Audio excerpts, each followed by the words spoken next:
So we are going to start our class today as we are learning operators in Java. Operators in Python. So today's topic is identity operators. In operators we have various type of operators, like total 7 operators. So today we are going to learn identity operators. आज हम लोग identity operators को सीखेंगे। तो identity operator को सीखने के लिए उससे पहले तुमको मेमोरी लोकेशन क्या होता है, पाइथन में मेमोरी लोकेशन क्या होता है। तो पाइथन में मेमोरी लोकेशन क्या होता है पहले हमें ये सीखना होगा, उसके बाद हम जाके आइडेंटिटी ऑपरेटर को सीख सकते हैं।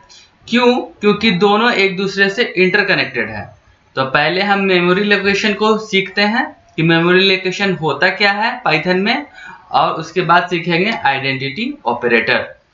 तो मेमोरी लोकेशन क्या होता है कि जैसा कि आपको पता है, जब भी आप कोई भी डाटा कंप्यूटर में सेव करवाते हो तो वो डेटा कहाँ सेव होता है? वो डेटा सेव होता है रैम में।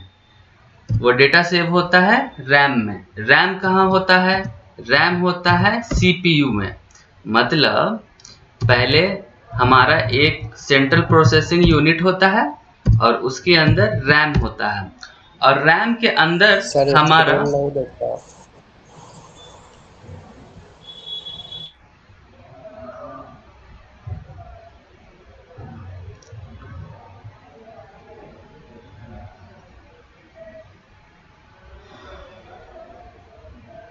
Now visible screen.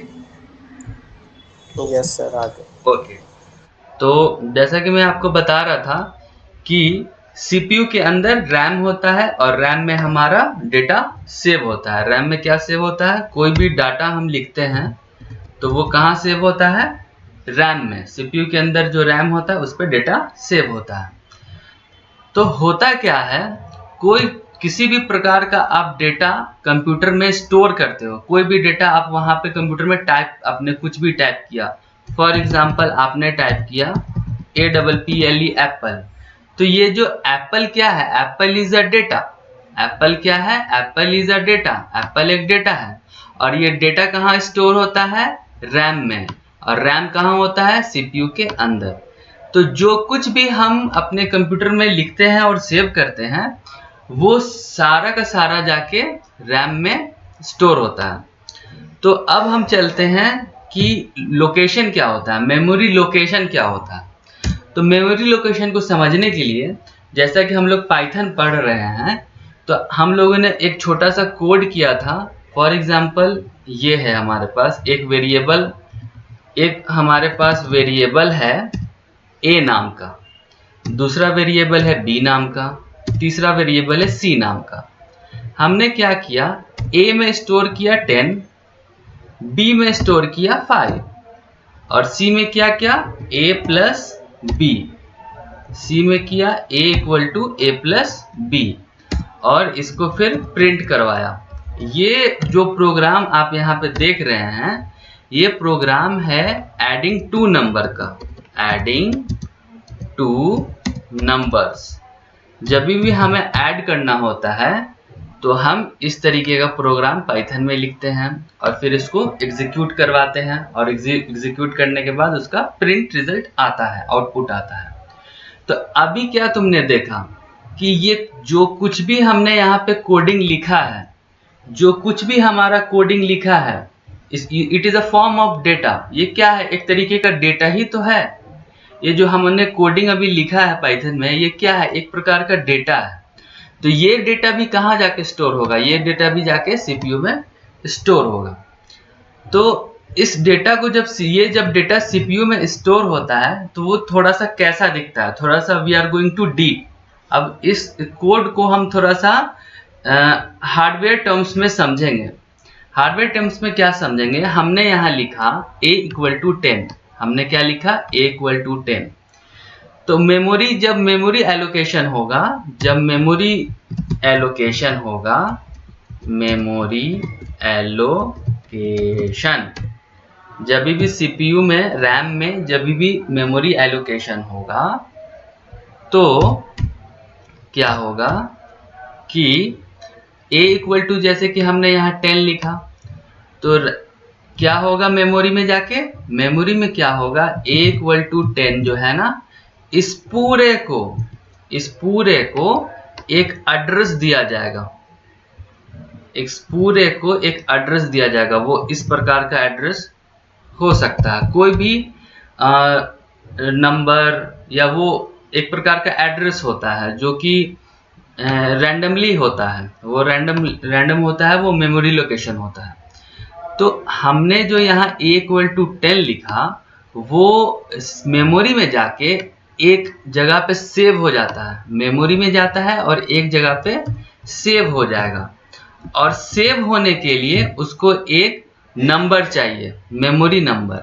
यही है तुम्हारा memory, it is a type of memory number. यहाँ पे मेमोरी में एक, फॉर एग्जाम्पल मेमोरी में कोई स्पेस खाली है, उस स्पेस का ये एड्रेस है, उस स्पेस का ये एड्रेस है।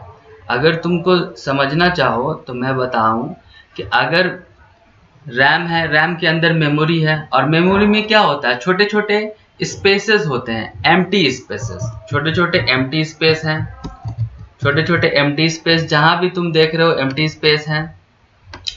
तो उस एम्प्टी स्पेस में अगर कोई डेटा को हमको रखना है, फॉर एग्जाम्पल हमें a इक्वल टू 10 को रखना है, for example a equal to 10 को रखना है, तो 10 को रखने के लिए किसी स्पेस में रखेंगे, किसी जगह पे रखेंगे। तो जगह पे रखने के लिए पहले क्या करेंगे, मेमोरी के पास जाएगा, क्या होगा, पहले मेमोरी के पास जाएगा हमारा कंपाइलर, उसके बाद मेमोरी के पास एम्प्टी स्पेस खोज करेगा कि एम्प्टी स्पेस कहाँ पे है, एम्प्टी स्पेस कहाँ पे है। वो पहले एम्प्टी स्पेस सर्च करेगा, और जहां भी एम्प्टी स्पेस सर्च करेगा वहां पे उसको एम्प्टी स्पेस मिल गया, फॉर एग्जांपल उसको एम्प्टी स्पेस एक मिला, तो उस एम्प्टी स्पेस का एक, समझो कि मेमोरी एड्रेस होता है, जिस तरह हमारा घर का एड्रेस होता है ना, उसी तरह मेमोरी का भी एड्रेस होता है, एम्प्टी स्पेस का भी एक एड्रेस होता है, और वो एड्रेस कुछ इस टाइप का दिखेगा। तो इस एड्रेस में, ये जो एड्रेस हमको मिला, ये जो एम्प्टी स्पेस का मुझे एड्रेस मिला, इसी में तुम्हारा डेटा स्टोर होगा, इसी में तुम्हारा डेटा जाके स्टोर हो जाएगा। तो स्टोर होने का मतलब क्या, इस एड्रेस पे जाके ये हमारा a इक्वल टू 10 स्टोर हो जाएगा। कहाँ स्टोर होगा, इस मेमोरी एड्रेस पे, इस मेमोरी एड्रेस पे क्या स्टोर होगा, a इक्वल टू 10 स्टोर होगा। तो अब क्या हुआ कि ये जो एम्प्टी स्पेस था ये फुल हो गया। क्यों फुल हुआ, क्योंकि हमने a इक्वल टू 10 को स्टोर करवा दिया। उसी तरह क्या होगा b इक्वल टू 5 के पास, ये भी सेम तरीके से काम करेगा। b इक्वल टू 5 हमने लिखा, b इक्वल टू 5। अब इसको क्या करेगा कंपाइलर, मेमोरी में सेव करेगा, पहले जाके मेमोरी में इसको सेव करेगा। तो पहले ये मेमोरी में जाएगा, उसके बाद ये एम्प्टी स्पेस चेक करेगा, एम्प्टी स्पेस कहाँ पे है वो चेक करेगा। उसके बाद एम्प्टी स्पेस वो सर्च करने के बाद उसको जो भी एम्प्टी स्पेस मिलेगा, उस एम्प्टी स्पेस का एक नंबर होगा, कोई सा भी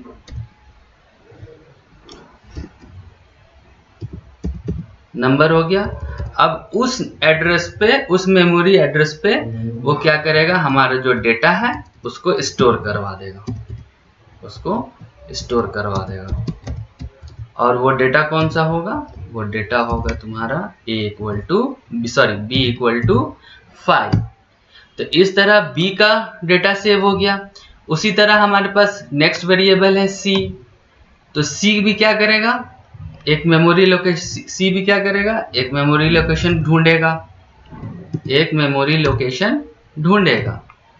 जैसे ही मेमोरी लोकेशन उसको मिल जाएगा, देखो ये मेमोरी लोकेशन पे गया कंपाइलर, यहाँ से एम्प्टी स्पेस खोजेगा, वो सर्च करेगा एम्प्टी स्पेस। जैसे ही उसको एम्प्टी स्पेस मिलेगा उस एम्प्टी स्पेस का कोई एड्रेस होगा, उस एम्प्टी स्पेस का, उस मेमोरी का एक एड्रेस होगा। जैसे हमारे घर का एड्रेस होता है ना कि बी ब्लॉक, अपार्टमेंट नंबर इतना, फ्लोर नंबर इतना, रूम नंबर 301, उसी तरह जो हमारा मेमोरी का होता है ना, जो डेटा स्टोर होता है उसका एक एड्रेस होता है, वो हमको नहीं देना होता, वो ऑटोमेटिकली कंपाइलर जनरेट करता है।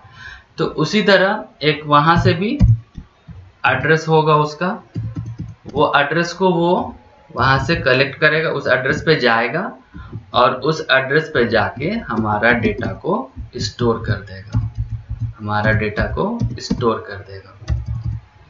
ये हमारा data C equal to A plus B store हो गया। उसी तरह अब क्या होगा, ये तीनों वेरिएबल हमारा मेमोरी में जाके स्टोर हो गया। अब मेमोरी में स्टोर होने के बाद क्या होगा, प्रिंट करेगा, यानी 10 और 5 दोनों को ऐड करके इसका रिजल्ट हमें पाइथन डिस्प्ले करा देगा। तो ये जितना मैंने अभी बताया मेमोरी एलोकेशन वाला, ये हम नहीं करते हैं, ये हम कभी नहीं करते, ये ऑटोमेटिकली बैकएंड में होता है, ये हमको करने की जरूरत नहीं है, ये ऑटोमेटिकली बैकएंड में होता है। तो ऐसे तुम्हारा किसी भी डेटा, जो हम डेटा लिखते हैं, पाइथन में लिखते हैं, कुछ भी लिखते हैं कंप्यूटर में, पाइथन में कभी भी कहीं भी लिखते हैं, स्टोर करवाते हैं, तो वो जो डेटा स्टोर होता है वो एक एम्प्टी स्पेस और मेमोरी लोकेशन पे जाके स्टोर होता है, और उस मेमोरी का एक हमारा एड्रेस होता है, उसका एड्रेस होता है। जो भी डेटा स्टोर होगा ना, उस मेमोरी का एक एड्रेस होगा। तो यहाँ तक तो मेमोरी एलोकेशन हमें समझ में आया। अब यहाँ पे तुम गौर करोगे कि हमने जो a इक्वल टू 10 लिखा था, उसका मेमोरी एड्रेस xyz@123 है, xyz@123 है। और b इक्वल टू 5, सॉरी ये कहाँ से है, b इक्वल टू 5, अब इसका मेमोरी एड्रेस जो है वो अलग है, b इक्वल टू 5 वाले का अलग है। और c equal to a plus b दिया, तो इसका मेमोरी एड्रेस भी अलग है।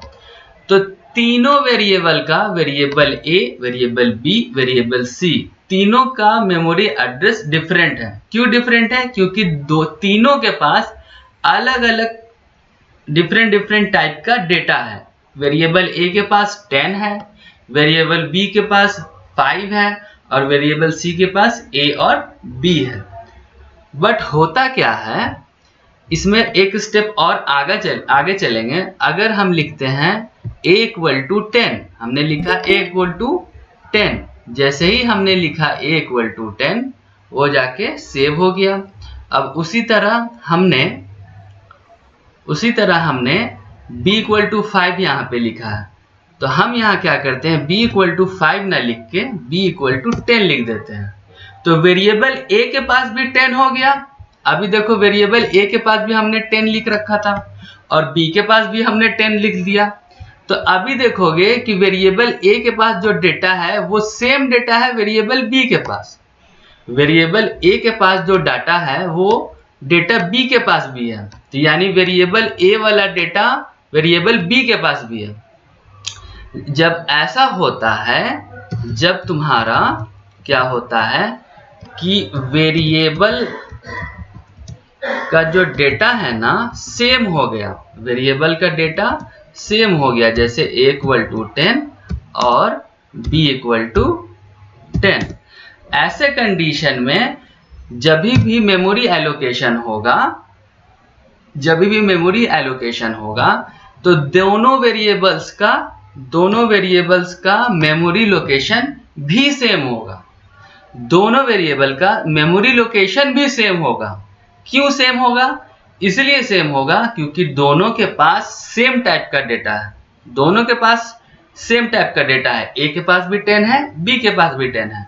तो दोनों का जब सेम डेटा रहेगा तो मेमोरी जो लोकेशन होगा वो भी सेम होगा।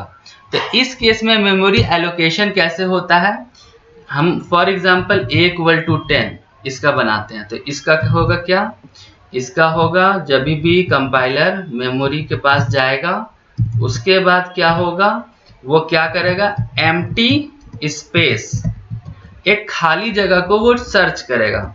मेमोरी क्या करेगा, एक खाली जगह को सर्च करेगा। सॉरी, यहाँ पे खाली जगह को उसने सर्च किया। जैसे ही उसने सर्च किया, उसे एक खाली जगह मिल गया।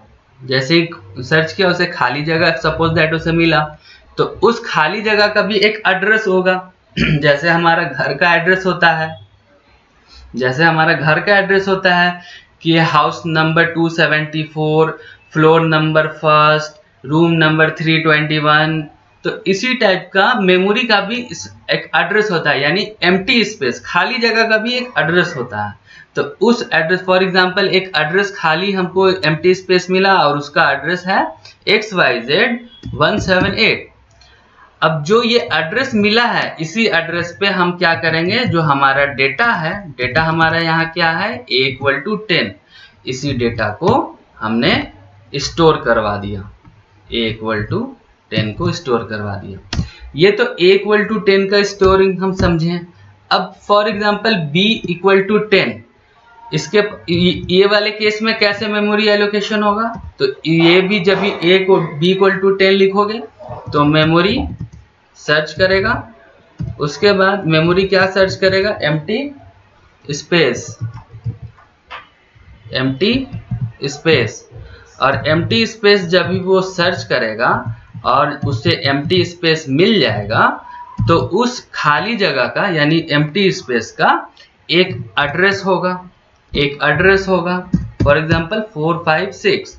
और इसी एड्रेस पे जो हमारा डेटा, सॉरी यहाँ पे क्या होगा, देखो यहाँ पे थोड़ा सा ट्विस्ट है, यहाँ पे समझने वाली बात है।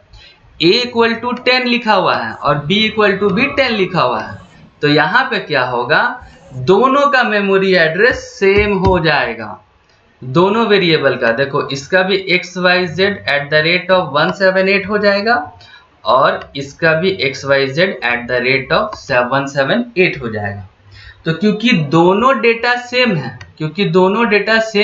A=10, B=10, तो दोनों का मेमोरी एड्रेस भी सेम होगा ऑटोमेटिकली।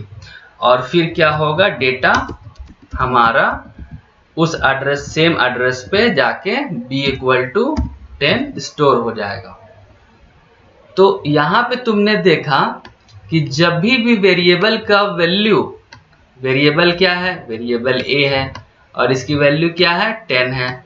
तो जब भी वेरिएबल की वैल्यू सेम रहती है, दो या दो से अलग वेरिएबल्स की वैल्यू सेम हो जाएगी, तो हमारा मेमोरी का जो एड्रेस होता है वो भी सेम हो जाता है।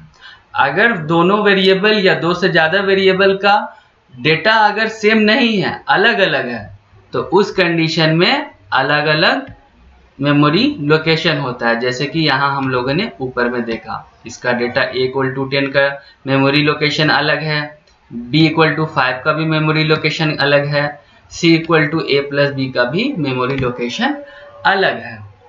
तो ये सब चीज क्या होता है ना, ये जितना भी मेमोरी एलोकेशन मैं तुम्हें बता रहा हूँ, ये ऑटोमेटिकली बैकएंड में होता है, इसे हमें करने की जरूरत नहीं है। पाइथन और हमारा जो रैम एलोकेशन का सिस्टम है, वो खुद ब खुद ही ये सारा काम अपने आप करता है, ये खुद ब खुद अपने आप ये काम करता है। तो अभी हमने सीखा मेमोरी एलोकेशन कैसे होता है। तो अब हमने जब मेमोरी एलोकेशन सीख लिया है, तो अब हम सीखेंगे आइडेंटिटी ऑपरेटर। क्यों? क्योंकि मेमोरी एलोकेशन, मेमोरी लोकेशन सीखने के बाद ही हम आइडेंटिटी ऑपरेटर को अच्छे से समझ सकते हैं। तो जैसे कि आप लोगों ने मेमोरी लोकेशन सीख लिया है अभी, अगर इसमें किसी को क्वेश्चन है तो पूछ सकते हो।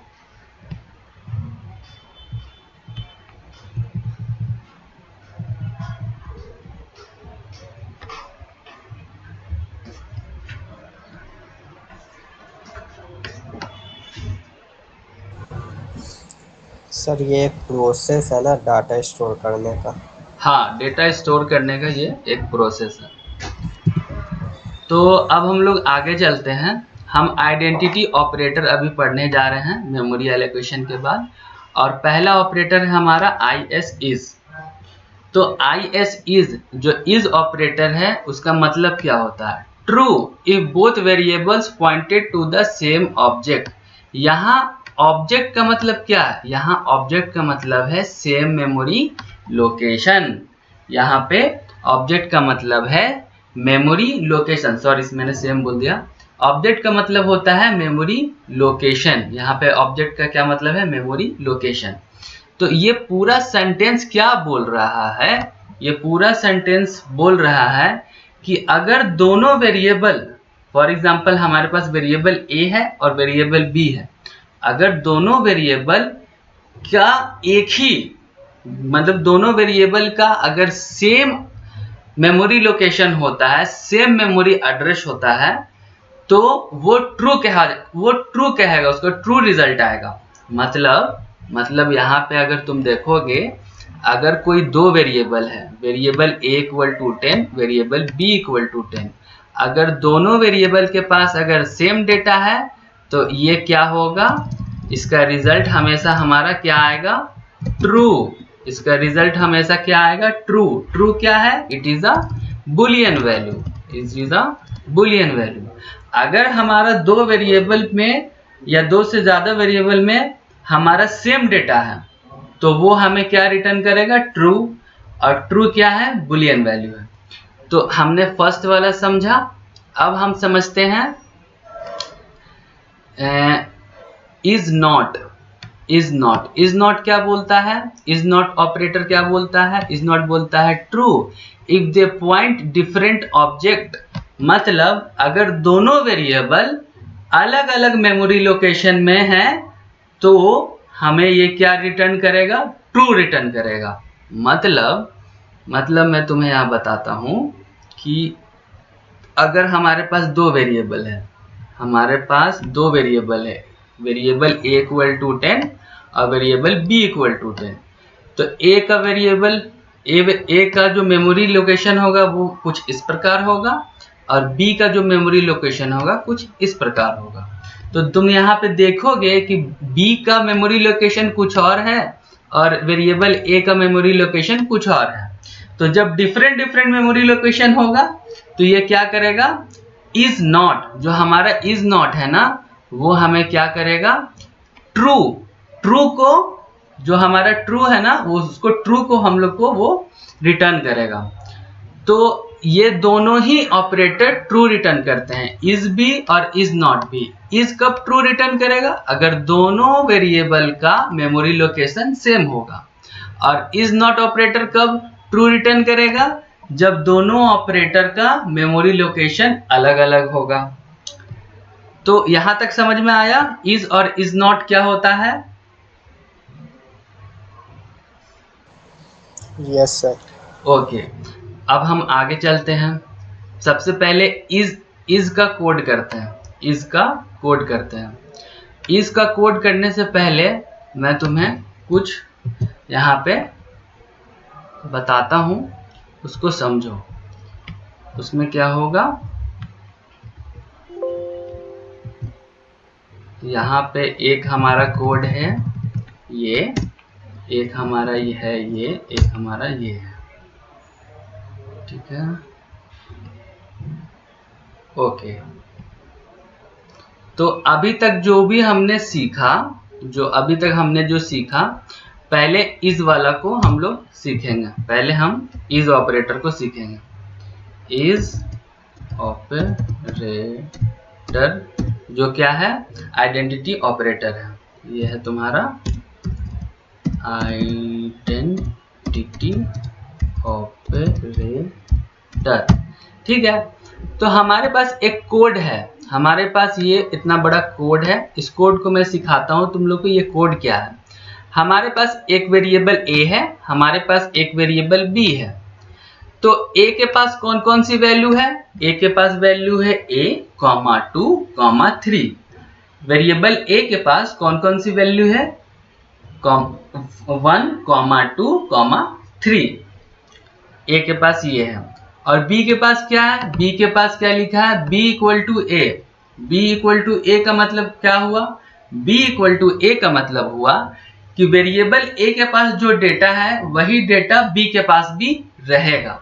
मतलब जो वेरिएबल ए के पास 1 2 3 है वही 1 2 3 वेरिएबल बी के पास भी होना चाहिए। तो हम यहाँ पे क्या किए कि हमको क्या लिखना चाहिए था 1 2 3। अगर ऐसा लिखते हैं तो दोनों के पास सेम डेटा होता, दोनों वेरिएबल के साथ सेम डेटा होता। तो हमने शॉर्टकट अपनाया, हमने क्या किया, हमने b इक्वल टू ए लिख दिया, हमने b इक्वल टू ए लिखा। तो a के पास जो डेटा है सेम डेटा b के पास भी है, a वेरिएबल और b वेरिएबल। अब हमने क्या किया, प्रिंटिंग स्टेटमेंट में क्या लिखा है हमने कि a इज b, मतलब a जो है वो b के बराबर है। a इज b यानी a के पास जो डेटा है वही डेटा b के पास है। a इज b का क्या मतलब हुआ, यहाँ पे जो डेटा वेरिएबल a के पास है वही डेटा वेरिएबल b के पास है। अगर ये कंडीशन ट्रू होती है, मतलब जो ये हम बोल रहे हैं a इज b, ये अगर सही होती है, ये अगर ट्रू होती है, तो इसका आउटपुट इस पूरे प्रोग्राम को रन करने के बाद क्या आएगा, इस पूरे प्रोग्राम का आउटपुट रन करने के बाद आएगा ट्रू, आएगा ट्रू, सॉरी हाँ। तो यहाँ पे तुम देख रहे होगे a is b, a is b क्या है, it is like a condition, it is like a condition. तो इज यहाँ पे क्या काम कर रहा है, इज यहाँ पे हमारा आइडेंटिटी ऑपरेटर का काम कर रहा है। तो इस कोड को अब हम लोग चला के देखते हैं। इस कोड को यहाँ तक समझ में आया तो हम लोग आगे, यहाँ तक आप लोग को समझ में आ गया, एनी डाउट? Yes sir. ठीक है, तो आगे चलते हैं। सबसे पहले हम गूगल पे आएंगे, उसके बाद लिखेंगे पाइथन ऑनलाइन कंपाइलर, एंटर करेंगे और एंटर करने के बाद जो हमारा फर्स्ट वेबसाइट वाला आएगा प्रोग्रामिज, उस पर क्लिक करेंगे। इसको क्लिक करने के बाद यहाँ पे आपको ब्लैक कलर का स्क्रीन खुल जाएगा और ये जो लाइन 1 और लाइन 2 में लिखा है इसको आप डिलीट कर दीजिए, इसको आप डिलीट कर दीजिए, डिलीट कर दीजिए। और ये इसको भी डिलीट करें, लेकिन ये इसको भी पूरा हमने डिलीट कर दिया, प्रिंट को छोड़ दिया, इसको डिलीट किया। अब हम अपना जो अभी थ्योरी पढ़े हैं उसको अब हम लोग कोड करेंगे। कोड क्या करेंगे, एक वेरिएबल लिया a, एक वेरिएबल लिया b, ठीक है। वेरिएबल a में हमने एक डेटा स्टोर करवाना है 1 2 एंड 3, और वही डेटा हमें वेरिएबल b में भी स्टोर करवाना है 1 2 3। अब ये दोनों सेम वेरिएबल है, ये सॉरी सेम वैल्यू है, वेरिएबल a के पास भी वेरिएबल b के पास भी। तो जब ये सेम वैल्यू है तो हम यहाँ पे लिखते हैं कि a इज b, यानी a b है, यानी वेरिएबल a के पास और वेरिएबल b दोनों के पास सेम डेटा है। अगर सेम डेटा होता है तो मैंने अभी बताया है कि मेमोरी लोकेशन दोनों वेरिएबल का सेम होता है। तो अब हम इसको रन करके देखते हैं कि ये ट्रू आता है कि नहीं। देखो ये फॉल्स, एक सेकेंड, शायद स्पेस का थोड़ा प्रॉब्लम है, एक सेकेंड। ये हुआ, यहाँ पे मैं एक गलती कर रहा हूँ।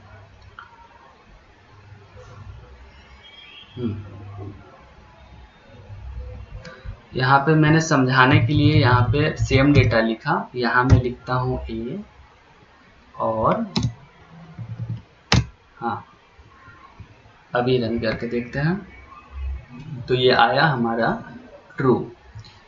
तो जब हमारे पास वेरिएबल a के पास जो डेटा था वही डेटा हमारे पास वेरिएबल b के पास भी चला गया। क्यों चला गया, क्योंकि हमने b इक्वल टू ए लिखा, b इक्वल टू ए लिखा, इसीलिए वेरिएबल a के पास जो डेटा है वही वेरिएबल b के पास भी डेटा चला गया। और हमने क्या लिखा, variable a is variable b, यानी वेरिएबल a और वेरिएबल b के पास सेम डेटा है। तो ये सेम डेटा है कि नहीं ये हमारा पाइथन चेक करके बताएगा। अगर सेम डेटा होगा तो सेम मेमोरी लोकेशन होगा, और सेम मेमोरी लोकेशन होगा तो वो हमें रिजल्ट क्या देगा, ट्रू। अगर सेम मेमोरी लोकेशन नहीं होगा तो ये हमारा क्या रिजल्ट देगा, फॉल्स। तो इसको रन करने पे हमेशा हमें क्या मिलेगा, ट्रू मिलेगा। यहां तक आपको ये पूरा कोड समझ में आ गया। तो इस तरह इज जो एक आइडेंटिटी ऑपरेटर है ये काम करता है।